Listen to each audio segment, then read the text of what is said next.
বিসমিল্লাহির রহমানির রহিম। সম্মানিত সুধী সকলকে আমার আসসালামু আলাইকুম। আশা করছি সকলে ভালো আছেন এবং সুস্থ আছেন। আমরা আজ উপস্থিত হচ্ছে আপনাদের ছোট সময় যারা আমাদের প্রথম শ্রেণীতে পড়াশোনা করছে তাদের বাংলা বিষয়ে বার্ষিক বা তৃতীয় প্রান্তিক মূল্যায়নের জন্য। তো আমরা 50 নম্বরের 1 ঘন্টা সময়ের একটি সরাসরি পরীক্ষা প্রশ্ন দেখে দেওয়ার চেষ্টা করব। সে বিষয়টি সুন্দরভাবে দেখে নেব এবং এই অনুযায়ী বাসা থেকে প্রস্তুতিগুলো নেওয়ার চেষ্টা করবো। অল্প সময়ের মধ্যে শেষ করবো। 5টি বিষয় থাকছে। আশা করছি আমরা প্রথম থেকে শেষ পর্যন্ত ভিডিওতে সময় দিচ্ছি। তো প্রথমে যে বিষয়টি রয়েছে সেটি হলো আমাদের এখানে নাম কিন্তু আমাদের ছোটো সুন্দরভাবে শেখাতে হবে যেন তারা নাম সুন্দরভাবে এখানে লিখতে পারে এবং এখানে ঘর দেওয়া থাকতে পারে, আবার এমন করেও থাকতে পারে। তো আমরা নাম সুন্দরভাবে শিখে রাখার চেষ্টা করবো। এরপরে আমরা দেখতে পাচ্ছি এখানে 1 নম্বরে ক থেকে ম পর্যন্ত। ক থেকে ম পর্যন্ত আমাদের যে বর্ণগুলো সুন্দরভাবে আমাদের ছোটো ছোটো শেখাবো চন্দ্রবিন্দু পর্যন্ত। এখানে ক থেকে ম পর্যন্ত দেওয়া রয়েছে। তো সুন্দরভাবে তারা লিখবে ক, খ, গ, ঘ, ঙ, এবার চ, ছ, বর্গীয় জ, ঝ, ঞ, ট, ঠ, ড, ঢ, মূর্ধন্য, ত, থ, দ, ধ, দন্তন্য, প, ফ, ব, ভ, ম পর্যন্ত তারা সুন্দরভাবে লিখবে। এরপরে আমরা যে কাজটি করব সেটি হচ্ছে যে তাদের বর্ণগুলো সাজিয়ে লেখার যে বিষয়, বিভিন্ন বর্ণগুলো সাজিয়ে লেখার যে বিষয় সেটি সুন্দরভাবে আমরা নিশ্চিত করবো যেন তারা সুন্দরভাবে বইও দেওয়া রয়েছে।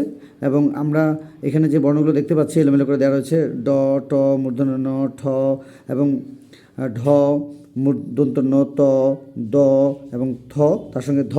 তো এই বর্ণগুলো এলোমেলো করে দেওয়া রয়েছে।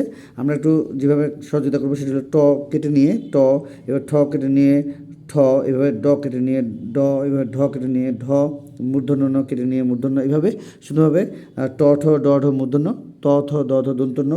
এবং আমরা সুন্দরভাবে আমার ছোটো ছোটো এই বিষয়গুলো যেন তারা লিখতে পারে বা বুঝতে পারে, এই কারণে আমরা অবশ্যই সহযোগিতা করবো। চলে যাবো 3 নম্বরে। 3 নম্বরে আমাদের যে বিষয়টি দেওয়া রয়েছে সেটি হলো খালি ঘরে পরের স্বরবর্ণগুলো লেখো। খালি ঘরে পরের স্বরবর্ণগুলো লেখো। যেমন এখানে স্বর অ রয়েছে, এখানে স্বর আ লিখবে, রস্বই, দীর্ঘই, রস্যৌ, দীর্ঘৌ, রি, এ, ওই এবং হচ্ছে ঔ, তারা সুন্দরভাবে লিখবে। এর পাশাপাশি আমরা যেটি দেখব সেটি হলো বর্ণ দিয়ে শব্দ তৈরি করো। 4 নম্বরে আমরা আরেকটি বিষয় নিয়ে কাজ করব। আশা করছি আমরা প্রথম থেকে শেষ পর্যন্ত ভিডিওতে সময় দেবো। অল্প সময়ের মধ্যে শেষ করছি এবং অন্যান্য বিষয়গুলো দেখতে বা অন্যান্য বিষয়গুলো পেতে আমাদের সঙ্গে থাকবেন। তো এখানে দেখতে পাচ্ছি যে বর্ণ দিয়ে শব্দ তৈরি করো।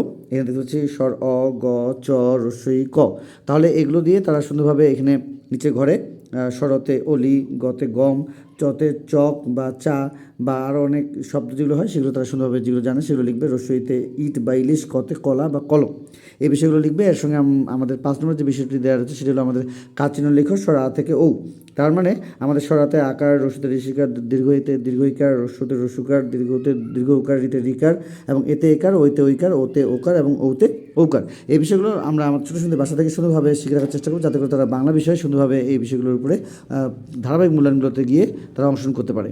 তো দেখে দেওয়ার চেষ্টা করেছিলাম আজকের বিষয়টিতে, সেটি হলো বাংলা বিষয় এবং তার সঙ্গে 50 নম্বরের একটি সরাসরি স্কুল পরীক্ষার প্রশ্ন।